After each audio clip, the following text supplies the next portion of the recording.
आता एक महत्त्वाची बातमी येत आहे धाराशिव जिल्ह्यातून 1866 कोटींच्या तुळजाभवानी तीर्थक्षेत्र विकास आराखड्यास शिखर समितीसह मंत्रिमंडळाची मान्यता, पाठपुराव्याला यश, मुख्यमंत्री फडणवीस यांच्यासह सरकारचे आभार. आमदार राणा जगजितसिंह पाटील यांनी आभार व्यक्त केलेत.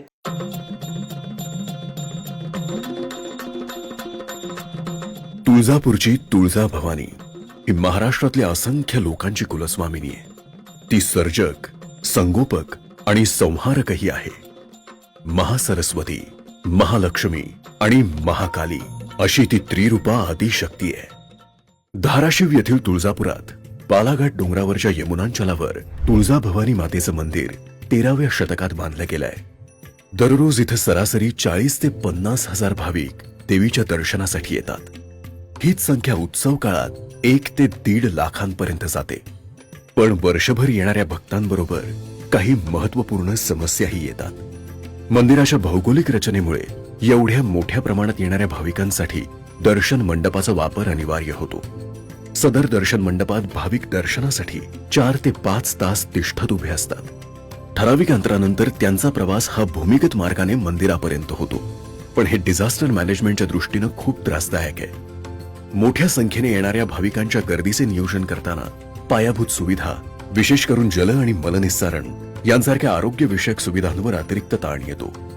उत्सवाच्या काळात जागेच्या कमतरतेमुळे पर्यटकांना आणि स्थानिकांना पार्किंग आणि अन्य सुविधांच्या अभावामुळे काही समस्यांना सामोरं जावं लागतं.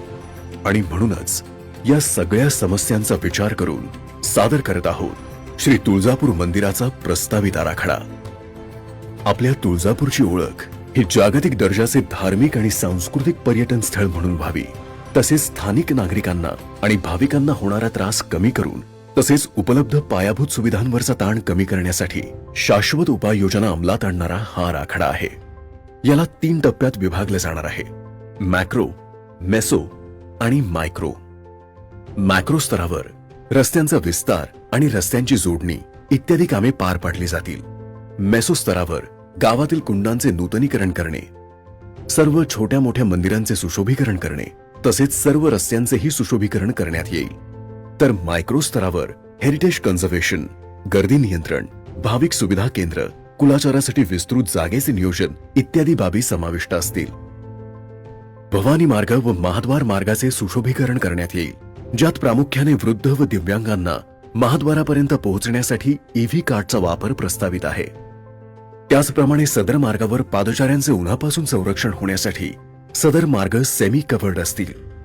आई तुळजाभवानीच्या मंदिरात प्रवेश करताना पारंपरिक मार्गांचा वापर पूर्वीप्रमाणेच असणार आहे, जेणेकरून स्थानिक व्यापाऱ्यांचे रोजगार हे पूर्वीप्रमाणेच सुरू राहतील.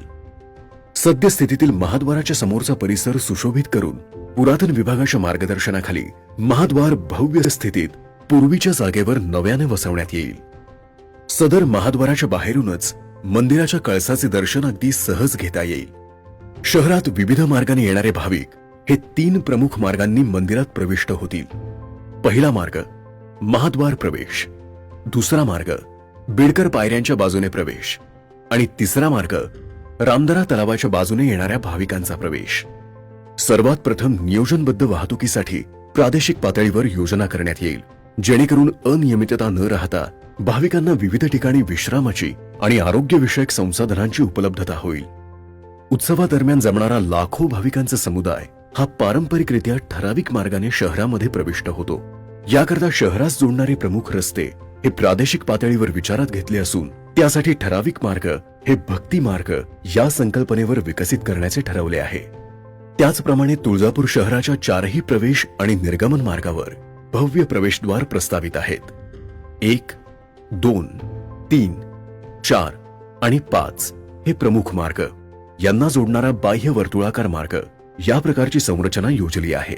त्यामुळे शहरात आकस्मिक गर्दी न होता या मार्गावर काही विशिष्ट ठिकाणी विकसित केलेल्या नोड्सवर भाविकांसाठी विश्रामाच्या सुविधा उपलब्ध करून दिल्या जातील. त्यामुळे गर्दीवर नियंत्रण ठेवणे अत्यंत सुकर होईल. विविध पारंपरिक मार्गाने शहरात प्रविष्ट होणाऱ्या भाविकांना भव्य आणि सुसज्ज अशी पार्किंग व्यवस्था केलेली आहे. एकाच वेळी आरदवाडी पार्किंग, घाटशीळ पार्किंग आणि इतर पार्किंग लॉट्स मिळून 25 ते 30 हजार कार पार्किंगची व्यवस्था करण्यात येईल. मंदिर परिसराभोवतीच्या गर्दीचे विकेंद्रीकरण करण्यासाठी मंदिराच्या 500 मीटर परिक्षेत्रात 3 भाविक सुविधा केंद्र स्थापन करण्याचा प्रस्ताव आहे. ही केंद्रे हडकोच्या जागेवर, घाटशीळ येथील जागेवर व आराधवाडी येथे उभारण्यात येणार आहेत. आता आपण हडकोच्या जागेवरील प्रस्तावित भाविक सुविधा केंद्र बघत आहोत. लातूर, हैदराबाद व धाराशिव या दिशेने येणाऱ्या भाविकांसाठी सदर केंद्र हे सोयीचं असेल. येथे भाविकांसाठी अनेक सुविधा उपलब्ध करून देण्यात येणार आहेत, ज्यात दर्शन पास काउंटर, लॉकर सुविधा, प्रतीक्षालय, स्नानगृह, अल्पोपहार उपगृहे, वैद्यकीय कक्ष, हिरकणी कक्ष, प्रसाद काउंटर व वाहनतळ या सुविधा समाविष्ट आहेत. या भाविक सुविधा केंद्रांपासून इलेक्ट्रिक वाहनांचा वापर करून ज्येष्ठ भाविकांना महाद्वारापर्यंत पोहोचवण्यात येणार आहे. भाविक महाद्वारातून मंदिर परिसरात येऊन पारंपरिक मार्गाने किंवा कल्लोळ तीर्थाच्या बाजूने भवानी दर्शन संकुलात प्रवेश करू शकतील. घाटशीळ भाविक सुविधा केंद्र. घाटशीळ येथे भाविक सुविधा केंद्र आणि मल्टीलेअर वाहनतळाची योजना आहे.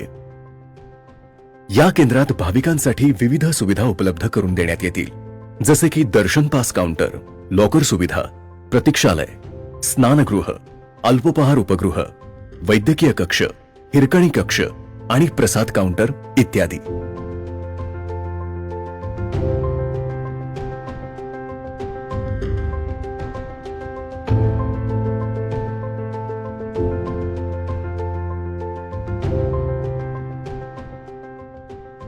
भाविक भवानी रोड मार्गे महाद्वारातून मंदिर परिसरात दाखल होऊन दर्शन संकुलात प्रवेश करू शकतील.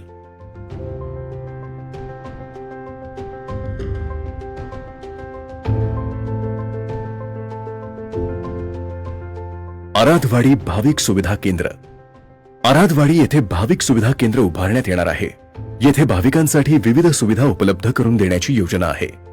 नव्या परिसरातून भाविक छत्रपती शिवाजी महाराज प्रवेशद्वाराच्या समोरून तुकोजी बुवा मठाच्या बाजूने भवानी दर्शन मंडपात प्रवेश करतील. भवानी दर्शन संकुल हे मुख्य मंदिराकडे जाण्यासाठी सभागृहांची मालिका असलेले संकुल असून त्यात 3 मजले आहेत. प्रत्येक मजल्यावर 5 सुनियोजित सभागृहे आहेत. या सभागृहात भाविक श्री तुळजाभवानी मातेचे दर्शन घेण्यासाठी प्रतीक्षा करतील आणि ठरलेल्या वेळेनुसार दर्शन घेतील. प्रत्येक दर्शन सभागृहाला 2 दरवाजे आहेत. एक दरवाजा भाविकांना सभागृहात प्रवेश करण्यासाठी आणि दुसरा बाहेर पडण्यासाठी. येथे भाविकांना बसण्याची सोय केलेली आहे. भाविकांना प्रतीक्षेच्या कालावधीत भवानी मातेचे दर्शन मिळावे म्हणून श्री तुळजाभवानी मातेच्या मूर्तीचे थेट प्रक्षेपण भक्तिमय संगीतासोबतच LED टीव्ही मार्फत केले जाईल. संकुलातील सभागृहे स्वच्छ आणि प्रशस्त आहेत. प्रत्येक मजल्यावर स्त्री पुरुषांसाठी सुविधागृहे असून पिण्याच्या पाण्याची व्यवस्था केली आहे. तातडीची वैद्यकीय सुविधा, हिरकणी कक्ष, चहा, कॉफी, दूध यांचे काउंटर देखील उपलब्ध आहेत. आपत्कालीन परिस्थितीत संकुलातून सुरक्षित बाहेर पडण्यासाठी राष्ट्रीय भवन संहिता नियमांनुसार सोय करण्यात आलेली आहे. यामुळे संपूर्ण संकुल 5 ते 10 मिनिटात रिकामे करता येईल व भाविकांना सुरक्षित स्थळी पोहोचवता येईल. संकुलाभोवती अग्निशामक दलाची वाहने आणि रुग्णवाहिका पोहोचवण्यासाठी व्यवस्था करण्यात आलेली आहे. तसेच भाविकांना या संकुलातून मुख्य मार्गावर घेऊन जाण्यासाठी नवीन 12 मीटर रुंदीचा मार्ग सुद्धा प्रस्तावित केलेला आहे. श्री तुळजाभवानी मातेच्या दर्शनासाठी आलेल्या भाविकांना सुनियोजित प्लाझा मार्गे भवानी दर्शन संकुलात प्रवेश मिळेल. तेथून प्रशस्त लॉबीमधून प्रवेश केल्यानंतर पास स्कॅन करून अभिषेक, धर्मदर्शन व मुखदर्शनासाठी प्रवेश दिला जाईल. नंतर भाविक दर्शन सभागृहामध्ये दर्शन वेळेची प्रतीक्षा करतील आणि ठरलेल्या वेळेनुसार श्री तुळजाभवानी मातेचे दर्शन घेतील. भवानी दर्शन संकुल ही एक कार्यक्षम व्यवस्थापन प्रणाली आहे, जी सुनिश्चित करते की एकाच वेळी 18 ते 20 हजार भाविकांना मुख्य मंदिराकडे सुव्यवस्थित पद्धतीने घेऊन जाते आणि त्यांचा प्रतीक्षेचा वेळ आनंददायी करण्याचा प्रयत्न करते. मंदिर परिसर मोठा केल्याने परिसरात गर्दीचे नियोजन करण्यास प्रशासनास सुलभता येईल. छत्रपती शिवाजी महाराज द्वारातून बाहेर पडल्यावर नव्याने विकसित केलेल्या परिसरात भाविकांना आपले कुलाचार करण्यासाठी विस्तृत जागा उपलब्ध होईल.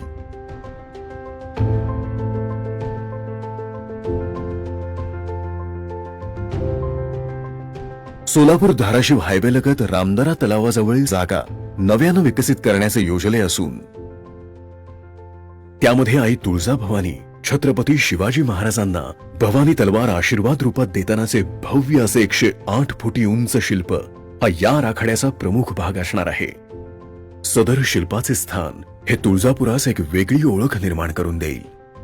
या शिल्पाचे स्थान परिसराच्या भौगोलिक स्थितीनुसार रामदरा तलावाच्या बाजूला असलेल्या डोंगरावर प्रस्तावित आहे. हे शिल्प सोलापूरहून तुळजापुरात प्रवेश करताना बाह्य वळण रस्त्यावरून नजरेत भरणारे असेल. त्याचप्रमाणे महाद्वारासमोरून मंदिराच्या कळसामागे सदर शिल्पाचे दर्शन हे अनुभव समृद्ध करणारे असेल. रामदरा तलावाचे सुशोभीकरण करताना त्यात पर्यटकांसाठी musical laser fountain, boating, water sport इत्यादी आकर्षणे असतील, जेणेकरून स्थानिक रोजगारात भर पडेल. संपूर्ण परिसरातील बांधकामे येत्या अनेक पिढ्या टिकणारी असावीत, यासाठी ही बांधकामे चुन्याचा वापर करून काळ्या पाषाणात मराठा वास्तुशैलीत बांधण्यात येणार आहेत. नवरात्र व इतर उत्सव समयी जमणारे 10 ते 15 लाख भाविक हे मध्यवर्ती भागात न स्थिरावता रामदरा तलाव परिसरात नव्यानं विकसित शिव उद्यान परिसराचा आनंद घेतील. केवळ उत्सवाच्या वेळी येणाऱ्या लोकांसाठीच सुविधा न देता त्या व्यतिरिक्त अन्य वेळेसही स्थानिकांना आणि पर्यटकांना त्याचा लाभ घेता येईल अशा रिक्रिएशनल स्पेसेस तयार करण्याचा प्रस्ताव आहे. नव्यानं विकसित केलेल्या मंदिर परिसर आणि शिवउद्यान परिसरात उत्सवादरम्यान मोठ्या प्रमाणात भाविकांना सामावून घेतल्यानं शहराच्या पायाभूत सुविधांवरील ताण कमी होईल. परिसर मोठा केल्यानं मंदिराला पुन्हा एकदा देखणं रूप प्राप्त होईल आणि या सगळ्याबरोबरच उत्सवांव्यतिरिक्तही वर्षभर भक्तांची हजेरी असेल आणि त्यामुळे स्थानिक विकासाला अधिक चालना मिळेल. भक्त आणि स्थानिकांचा विचार करून साकार केला जाणारा हा आराखडा मंदिराच्या वैभवात भर घालेल आणि त्याचबरोबर त्यांना असा अनुभव देईल जो या महाराष्ट्राच्या सांस्कृतिक परंपरेला अधिकच वृद्धिंगत करेल. जगदंब जगदंब जगदंब.